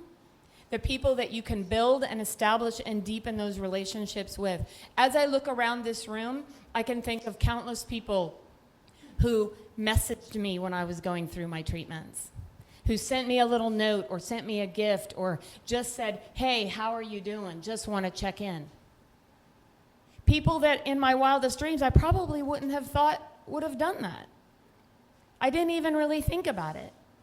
But the reality is if you take the time every day to just send out a little card, like Cindy said, make a phone call. People are dying to hear our voices, are they not? Like, we're all so excited to be in this room, we can't even hardly stand ourselves. Like, the energy is insane. Everyone's like, oh my God, I get a hug. You know? We're so excited, and I don't think a lot of us really appreciated that, did we not? Until all of a sudden it was taken away. All of a sudden you couldn't go to networking events, or you couldn't give someone a hug, or you couldn't reach out to somebody. And the value of those relationships became ever more present. In this crazy world where we are so connected in so many ways, we're still craving a connection, right? So the big piece of advice I would give you today about what you can do about your business is a little bit of what everybody said. Have some grit, like Darcy said. Reach out and do simple little birthday cards. You know how exciting it is just to get a birthday card? I don't know. I get a birthday card from Southwest Airlines every year, and I'm so excited to get it. Like, you know, you guys, my birthday's at Thanksgiving, so everyone's eating turkey. They're not thinking about birthdays, right? That's why I have a big summer party. And so what are the little things? Barry, didn't cost him a penny to make phone calls, right? Aaron used his heart to help somebody in need, which I know already, he already said during his talk, it already paid dividends like times 3 or 4 just in probably the 30 days he helped in contract. So what are you doing on a daily basis to really make a difference in the lives of others? You know, we talk about failing, and as I mentioned, 27 years I've been in real estate, and I've screwed up a lot. I've failed more than I have succeeded in countless ways. And thanks to Brent and EXP and all the others, we're actually doing a major remodel on our house after 27 years. We've lived in our home for 27 years, and everyone says, well, why didn't you do it before now? I'm like, oh, well, I'm in the real estate market. I had a good year, a bad year, a good year, a bad year, a good year, a bad year, right? 2005, when the market was crazy, we were all ready to remodel, and then my grandparents got sick. We had to build a guest house. So we built the guest house on our property, and then a year later, the market crashes, and now we're broke. 2009, had to file bankruptcy, right? Went through all these different things that so many have been through. And now we have the opportunity to remodel our house, and I'll tell you one quick funny story as I wrap up today. So we started our remodel, about a year ago we started working on the plans, and we were just gonna do a kitchen update, right? And if any of you guys have watched the stock, the kitchen update has now turned into, we moved our kitchen to the other end of the house. We have Joe's Man Cave, which will shortly be AKA Casa de Crespillo nightclub, and y'all will be invited. And it's turned into a huge 24 by 24 room with a stage and a bar and everything else. And we're adding a 3-car garage because I have never in 27 years parked in my garage. So when the contractor's like, well, how big do you want the garage to be? I said, big enough to fit that Denali all the way in and nobody else to park there. And we're adding a master suite because 27 years ago when we bought the house, I really wanted a bathtub in the master suite, but we couldn't afford a bathtub in the master suite. So for 27 years, we've lived in a house without a bathtub. And so guess what? I'm getting a master bathtub. So, right. But to me, it's kind of a little symbol of life, right? Like, you have to work for a lot of these things, and you're going to screw up a lot, and you're going to make a lot of mistakes. And if you get nothing today, I hope that what you get is to do one thing consistently. And I promise you, your business will be extraordinarily successful if you're willing to put in the work. My brother says it best, everyone wants to go to heaven, but no one wants to die, right? So we all want the results, but we don't want to do the work that it takes to get there. And if you talk to anybody who's been here for any amount of time but in this real estate industry, they have a story. I keep looking at Kevin because our stories have been very parallel, you know? We've both made a lot of mistakes and we've seen a lot of failures, but at the end of the day, everything is figure-outable. And each person figured it out in a different way, did they not? Everything is figure-outable, but you have to be willing to do the work. So if you hear nothing, I hope that you've heard the failures, but I hope you've heard the successes and that you're willing to do the work. Thank you guys so much for having me today.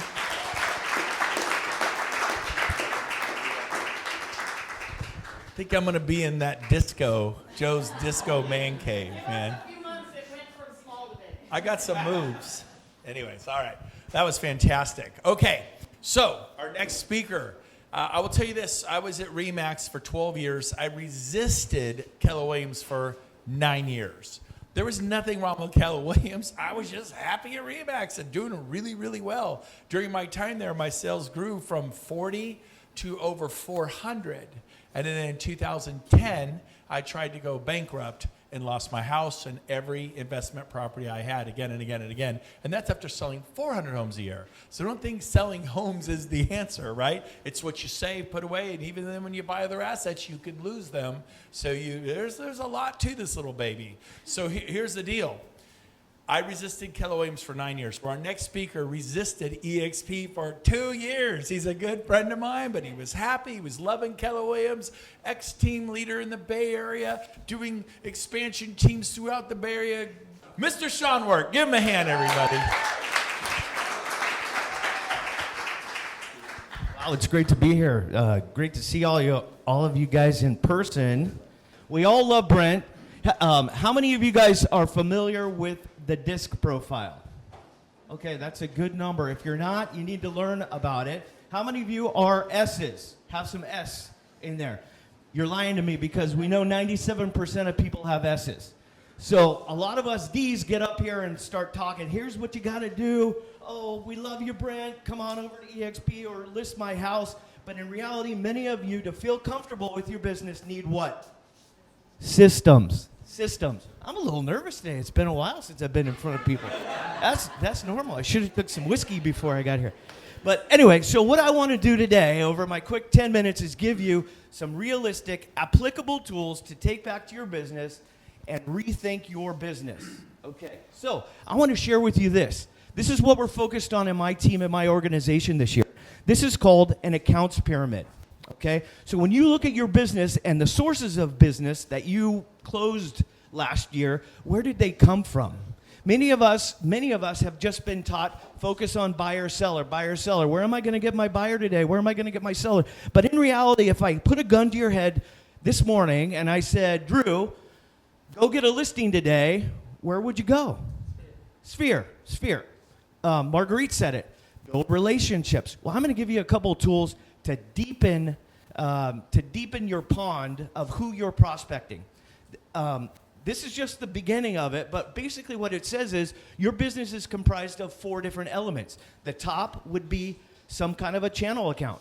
Those people, relationships, or businesses that are giving you 1 deal a month. Do any of you guys have those? Okay, great. Next, we're going to go into accounts. These would be business-to-business related people, financial planners, CPAs, attorney, insurance professionals, people that have a large book of business that they want to share with you. Next, we have our top 50. This would be our database. And then ultimately, we have everything under what we would call the trust barrier. What do you think the trust barrier is? People that know, like, and trust you. Awesome. People that know, like, and trust you. So up here in the corner, it says this. Prospects are people you want to start referring into your business. Think about that for a minute. People that you want to start referring into your business. You have to make that choice. Who are you going after for the rest of 2021 that doesn't know you? Your ability to be successful in real estate is predicated on one thing, the relationships that you build and the people that you invite into your business. It doesn't happen by chance. You have to say, this year, I'm going to go after expireds or FSBOs or whatever other source that is of people that you don't know, and invite them into the trust barrier and then get them moving up the pyramid, okay? I wish somebody would have shared this to me when I first got in real estate because I thought I just need to go get a transaction. For those of you who are new to the business, implement this. For those of you who are relaunching your business, implement this. Focus every day on going out there and securing channel accounts, securing people who have large databases of 500, 1,000, 10,000 people that will invite you to access them. All right. I can already tell I'm going to run over, so just cut me off whenever I need to be cut off. All right, so I'm going to focus on, if we go back here today, here's the other thing that you need to understand. NAR says 86% of business comes from referral, sphere, people that know, like, and love. What do you see about this pyramid? We've got 75% here, and the other 25% is everything else that may get you a transaction for the rest of your life, okay? So focus on the 75%. Within that, focus on businesses, focus on corporations, focus on business owners. What does this look like? We have 3 pools. We have business-to-business folks, other small business professionals. We have corporations. Marguerite says REO. If I go back here, In 2008, what was happening? Full-on recession, right? I shared this story with many of you at the last Mega Agent panel, but it was this. I took the last $14,000 I had in my account after a 4-year career in real estate because I got in 2004, and I flew to 14 different asset management companies, 7 different states, and I went and I got belly to belly with people, shook their hands, took them to lunch. I came back and I had like 12 assets assigned to me. Nice. Went on that year to close like 150 deals in the recession, made over $1 million during the recession. That's what you need to think of. Stop focusing on the little fish downstream. Start fishing upstream with where they're releasing the majority of the fish, okay?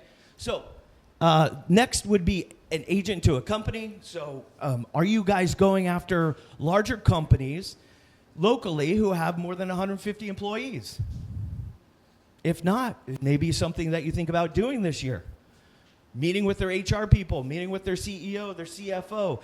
Many of you have clients in this spot where you can call them and say, hey, Bob, I know you work at Microsoft. What's it going to take for you to get me an appointment with an HR person? Leverage those relationships that you currently have to get in front of people that you normally wouldn't prospect to. I'm looking at Frank. I'm thinking, Frank, this is a great way, like a radio station, right? You have all these people that you know who have access to thousands and thousands of other people, yet because we're so focused on the immediate transaction, we forget to run back and build that accounts pyramid. Would you agree? Yeah. Okay, great. And then ultimately we have business to financial institution, which is really going to your local bank and meeting the assistant managers and the financial planner there and the business bankers and the tellers, because that bank in your local farm area, geographic farm area, is the spot that your consumer goes to first. Okay? So these are the 3 main pools. Now, there's a lot of information here, and I'm going to move through it very, very quickly, but we're going to share these slides with you because I think I only have like 5 more minutes or something. But bottom line is, what I want to share with you, 5 minutes? Okay, what I want to share with you is New York Times says 65% of business comes from referral, just in general. It's 86% in our world of real estate. Out of those 86%, 92% of them immediately did business with that referring partner. As far as real estate is concerned, average of 51% of sellers, only 24% used their previous agent. You know why? They're not staying in relationship with them. So on top of building those businesses, we've got to leverage the relationship that we have with our current clients. I'm going to move through these. Here's what I want to share with you. Many of you are going, well, how the hell do I get a business-to-business meeting with Elon Musk? You don't have a system, right? If you wanted to meet with, who's a local business owner that maybe you want to meet with that has influence? Taro. You want to meet with Taro. You think you're just going to meet with Taro by calling him and saying, hey, Taro, you want to meet with me? No, why? Because you're not bringing value. So you got to find a way to bring value. Here's a tool that you can use. It's called the appointment bridge. You can use this for anything. Listing appointment, agent attraction appointment. I've shared this with you in the past, but I think it's so important that you use these systems and tools because they work. They're a model for success. So we start here with before. Before you go to a listing appointment, guys, what are the 8 customer service things that you're doing before you get to the listing appointment? If you're not doing them, you're depleting your ability to close. What is the routine thing that you do at the meeting every single time? Here are the 8 things that I do at every single listing appointment. And then if you don't get the listing appointment, what are the things that you do after to show that customer service? You implement something like this, your closing ratio is going to skyrocket regardless of how terrible of a conversation you have. Okay? So anyway, I'm not going to burn through but here's the system. An example of the 8 things that you do before the appointment to secure it. Many of you, to get that appointment with the #1 financial planner in town, implement something like this. Bring value. What gift are you giving them? Are you sending them a calendar invite? Are you sending them information about yourself? Do you know them? Have you friended them on Facebook? Have you friended them on LinkedIn? Have you called them? Have you got to their gatekeeper? Have you done a Heather Durbaugh pop-by at the office? Right? Okay, so then you put them into another program if you haven't secured the appointment for long term. You don't just cut them off. I didn't get the appointment. Now I'm going to put them into a touch program after so that I can get the appointment after. And then prior to the appointment things, we're going to share all these with you guys, right? And then at the appointment, post-appointment, here's the system. Follow it. Follow the model, all right? And then, so how much time do I have left? 2 minutes. 2 minutes, okay. So here's the other thing I want to share with you. Many of you are going, what the hell do I have to give to the #1 financial planner? Who am I? I don't have any leads to give them. People refer business for 3 reasons. Let's see if I can remember them off the top of my head. 1, because you scratch their back and you'll scratch theirs, right? We're referring leads back and forth amongst each other. Another is they're great customer service. I'm referring everything to Brent because I know Brent will take care of that client. The third is because you're bringing outside value. You're a real estate agent, but you're a business owner. And business owners can do all kinds of other things. You can help them with their database. You can help rebrand them. You can help with their logo. You can put them on a book program. You could go and do training at their class. You can invite them to something like this to get them motivated. What you need to understand about small business owners is they're just like you. They don't have a database. You ask them, hey, Mr. Attorney, how many times did your database get touched last year? What are they going to tell you? 0. How many of you got more than 2 touches from your CPA or insurance person last year? Keep those hands high. Look around the room. Agents, top producing agents. How many of you have been called by any other business owner lately? Saying, hey, maybe we should get together. Like, let's refer some business. Brent has because he's like the man. But do you see what I'm saying? There's so much opportunity here to build your accounts pyramid with business owners who want you to help them build their business. Okay, and I'm 2 minutes. So I'm going to wrap up here. Boom. How do you get started with this? Identify 500 business professionals that you want to farm monthly. Stop farming houses. Farm people that have access to people who want to refer you.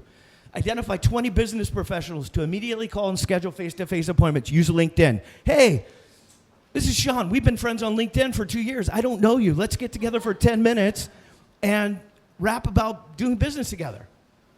Identify 5 companies or corporations to immediately call and schedule face-to-face appointments. 20 local banks. We used to do an Operation Donut Drop. Every Thursday, we drop donuts off to 20 local banks with our cards.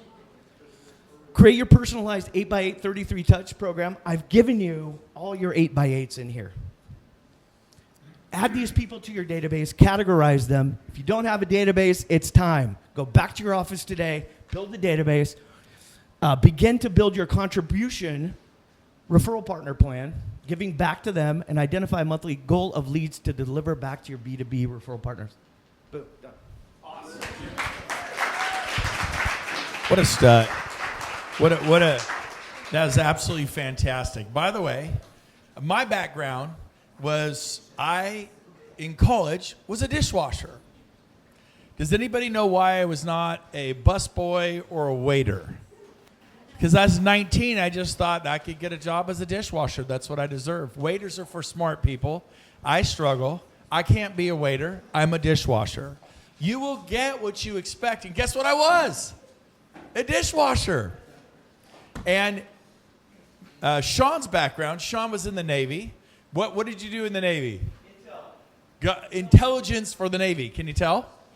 But here's the deal. You all got to pay a price, learn, grow. I guarantee you he got in a plane and flew to meet those asset managers because he sat in a group like this, and he was the proximity's power, and someone said, you need to get your butt on a plane and go meet people who run banks. And then that year, he made $1 million in a market that crashed because he took action. Write this down. Progress before perfection. The Humble Hustlers came out with that podcast, that YouTube deal, because they just went out and did it. Jen Sanvos is writing a book right now. She just went out and did it. Barry Mathis is putting together another radio show. Just get it going. Take action. Action cures fear. So we have our last couple today, our last speakers. They're a beautiful couple from Elk Grove. At every town, Folsom, Elk Grove, Natomas, Roseville, Rockland, they always have their favorite couple. They founded Keller Williams Elk Grove. They had a brokerage of, 30, 40 agents. They brought them in, and they were pillars at Keller Williams Elk Grove for probably 15 years. I don't know, ALC, probably part of, I don't know their whole story. I'll let them tell you. But everybody loved the Coopers, Kevin and Samantha Cooper. They are well-regarded, loved, cared for people. And so when they joined EXP a year and a half ago, I don't know what it's been, all hell has broken loose for them for a year and a half. When you are about to do something great, your car finds out about it and will break down. Like, I just saved $2,000. Your car's like, oh yeah, boom. What's that? $1,900 transmission, right? Is this not true? And so, when you said, I'm going to step out, if you're not doing anything, there's really nothing in your way. If you're laying on the couch horizontal, there's not much to trip you up, correct? But when you get up and say, baby, I'm going jogging today, and then you trip and sprain your ankle on the way out the door, you're like, oh, forget that, right? So this one of my favorite quotes is this: it's not the force of the gale, but the set of your sail that determines your direction in life. We all have stuff happen. I want you to write this down. I want to become famous for this saying. And I'll be honest, I stole it from Tony Robbins, okay? You ready? Here it is. Forget him. You ready? We all struggle. See, you're sitting there in your chair right now, but you don't know my situation. I have marriage problems right now, big time. I'm thinking about getting divorced. I just left my husband, just left my wife. My teenage son ran away. We had a couple. Their son took off for L.A. They drove around L.A. You know how big L.A. is? They drove around L.A. a year ago looking for their son. L.A. And they found him.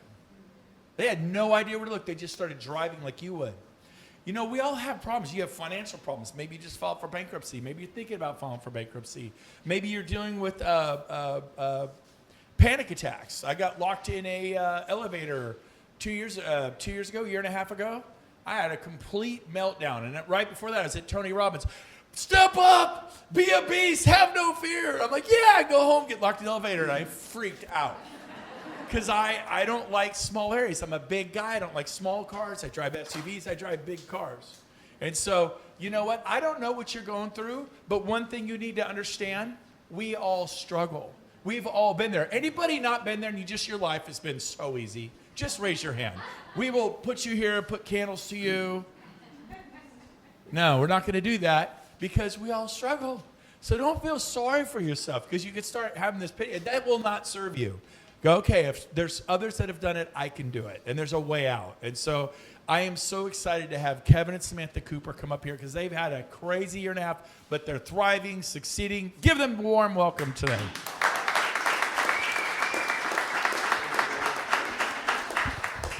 So I just got to say, all my notes I just put down. Yep. And I'm telling you right now, I'm going to get real, okay? 2017. We find out, and by the way, this is my lovely wife, Samantha. In football terms, I outkicked my coverage because getting her is just a treat. It's unbelievable. But let me tell you something. 2017, we find out her father has cancer, right? They live up in Alaska. So we're like, man, don't go to Alaska in the wintertime. We decide to go up to Alaska in the wintertime. We go up there in November, right? We're sitting there. We want to spend with him. He doesn't have a whole lot of time left. While we're up there, he has a firearm. It discharges by accident. It hits her in her leg. I hear this gunshot go off. I'm like, what the heck happened? You could have. And she drops to the ground. I get out of the ground. I put my hand on her leg, and I make sure she doesn't bleed out. I said, Dad, call the police. He's inconsolable. He can't call the police. I hollered down the hallway to her mom. I said, Mom, call the fire department. She's like, what's going on? She can't call. So I keep one hand on her leg so she doesn't bleed out. I call 911 with my other hand. I'm going to talk to the fire department, right? They got the 911 operator. They're coming. I'm like, I'm hearing the sirens. I said, Mom, go outside. Sure enough, the 911 operator says, why are you sending her outside? I said, because we're in a freaking trailer park, and I want to make sure you find us, right? Sure enough, first people through the door, not the fire department, the police department. I'm the only little brown face up there, right? Gun comes in, I'm like, whoa, I didn't do this. I didn't do it, right? And so they go ahead. So next thing, they take her to the hospital. They want to treat her, and they have to start making decisions. She can't make decisions for herself. I have to make life-changing decisions for her. They said, hey, the guy we have on duty right now, he's pretty good, But you might want the specialist, the guy who does trauma, the guy who does gunshots, beer shots. Yes, wait for him. When's he going to be here? Well, he'll be here tomorrow. So decision number one, make the decision and wait for the specialist. He came in. The guy was amazing. He did a great job. He went ahead and did amazing surgery on her. The story goes on and on and on. But by the grace of God, she's here, right? So, yeah. So here's next. So once she's healed, a couple months later, well, the inevitable happens. Her father passes away. She can't travel anymore. First off, we had to stay in Alaska for a month, and we were supposed to be there for a 3-day trip. We stayed for a month. Her father passed away. This is 17, right? In 2018, her mother passes away. That was 2017. 2018, her father passed away. 2019, her mother passed away, right? So we're going through all this. 2020, the best thing in our life recently has happened. We had our daughter had twin grandbabies in January. On January 26, 2020, that's the same day that Kobe died. He died like 2 hours before my grandbabies were born. But now we're going to change our lives. So when I started to do this talk, it was going to be how to crush it in 2021 with ease and elegance. What I think it ended up being is how to go from tragedy to triumph, right? So what we did, we made a change, and we shut our business down every Wednesday, and we babysit our grandbabies. Every Wednesday, right? Then it gets worse. If you can believe it. Then towards the end of the year, I have a brother-in-law. He gets diagnosed with cancer. Within 5 weeks, he passes away. As soon as he passes away, my sister, the other sister, she gets diagnosed with stage 4 cancer. I'm not making this up. 1 week later, her husband dies of a massive heart attack. Cannot make this up, right?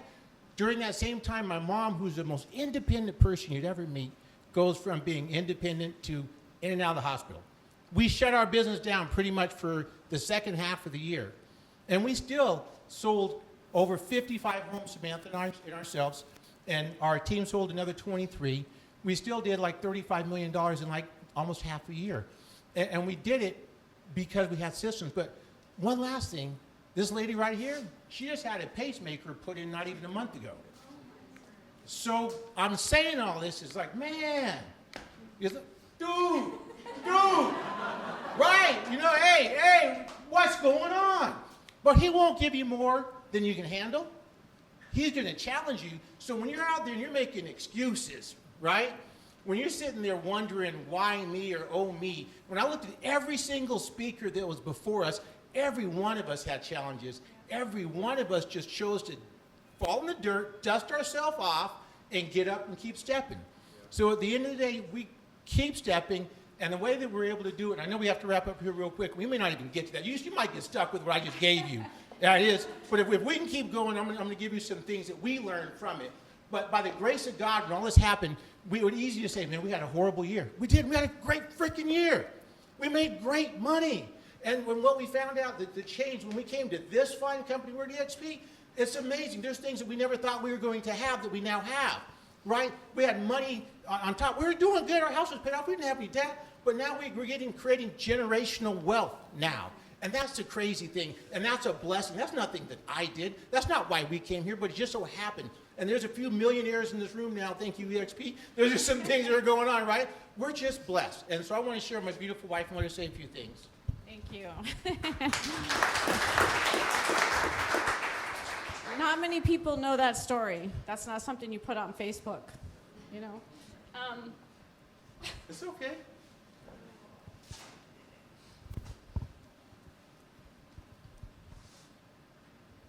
I think what we learned through all this was that life happens. And it's like, how are you going to adapt? And I'll tell you, one of the things is that this man right here is amazing. Like, no matter what, he gets up every day. When he's making life and death decisions about me, he was getting up every day. When they came out and said, well, number one, she's lucky to be alive because it was so close to my main artery in my leg, he said, and then my family was sitting there and asked, will she walk again? And my husband said, my wife will walk again. And here I am. I mean, you wouldn't even know. You don't see me at the end of the day when that limb comes out or something, but I'm telling you, like, every day getting up. I was ready to give up. I'm tired. I'm like, I don't know if I can do this. And then a pacemaker, and then your parents died. I'm like, you know what? But by the grace of God, we had a wonderful business, a wonderful team, our resources, our systems and processes were in place. If we didn't have systems and processes like they were talking about, we would have been doomed. I mean, all the stuff that's happened to us in the last several years, our business would have been shut down. But our team and our processes and our business kept going when we were in the hospital, stuck there for a month because I couldn't fly. When my parents died, when Kevin's mom just passed away, all of these things happened is because we had systems and processes in place. And you know what we learned what all of us have learned during this pandemic is like what's important. You know, what we put first is number one, our grandbabies, you know, our family, making sure that when we're at work, we're focused and we're diligent. We're following up on the things that we need to do so we can spend that time. When I came into the business, Kevin had everything in his head. I'm like, okay, if you get hit by a bus tomorrow, which please God, don't get hit by a bus tomorrow. I was like, everything is in your head. You know, we had to download everything and put things in place, systems and processes, and that made a difference. And that's the one thing that I would say is everything that you learned today are all the things that are helping you going to be successful, because you don't know when something's going to happen, you know, and to have these things in place so that you can continue to provide for yourselves, your family, and thank you for letting us share our story today, you guys.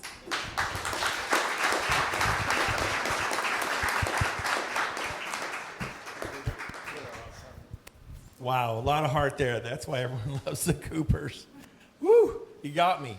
Okay, so a couple things. I need you to take action. You've got to take notes from your notes. That's what you should do at lunch. We're going to release you to lunch, but sit tight for a sec. What, are you going to implement Operation Donut Drop? Don't you love that one, right? Operation Pie Drop. Operation Flower Drop. Whatever it is. Maybe you're a flower person. I don't know. Operation... What's coming up? St. Patrick's Day, right? I don't know. But you could do hire an assistant. You could say, you know what? I need a coach. And I'm going to try a coach. And if that coach, I tried a coach, it didn't work. Did you hear what Jennifer said? Neither did the second one. It was the third time. The third time, the charm, right? And so you keep trying and keep trying. Get up, get up, get up. Do it again, do it again.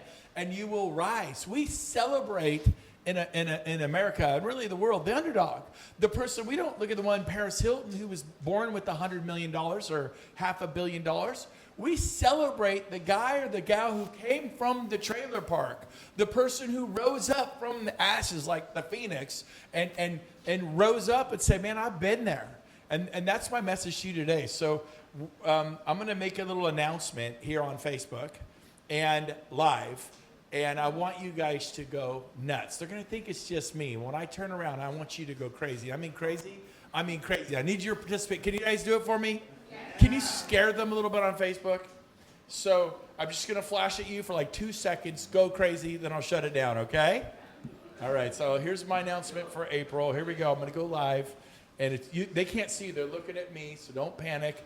I'll flash around for 2 seconds, but it'll be great, you know? And I need you. You're going to go nuts? I mean, you're really going to go nuts? Because we want them to know we're there for them. So, okay, here we go.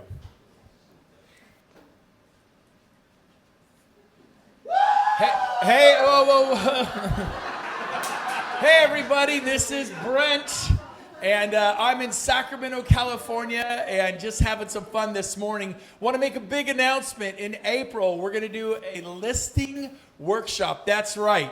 Buyers are great. They're awesome. But when you offer $100,000 over and don't do the inspection contingency and they tell you it's not good enough, we want to actually teach you how to get listings. So if you want to come to our listing workshop in April with EXP, we care about your production. We're going to show you how to get sellers to call you, how to get listings, how to get a signed listing contract. Because here's one thing you need to know. Listings have babies. You get signed calls, internet leads, family, friends, neighbors, all that sort of stuff. We're going to film it. I know not everybody's in Sacramento. And then we're going to release it to the world. We're going to help you go next level. We care about your production at EXP. We're so excited. So just know this. Man, one thing I learned a long time ago, Tony Robbins taught me, man, everybody struggles. I know a lot of you out there are struggling this, but you can overcome. You could win big. I believe you, and a few of my friends believe in you, so just want them to say hello.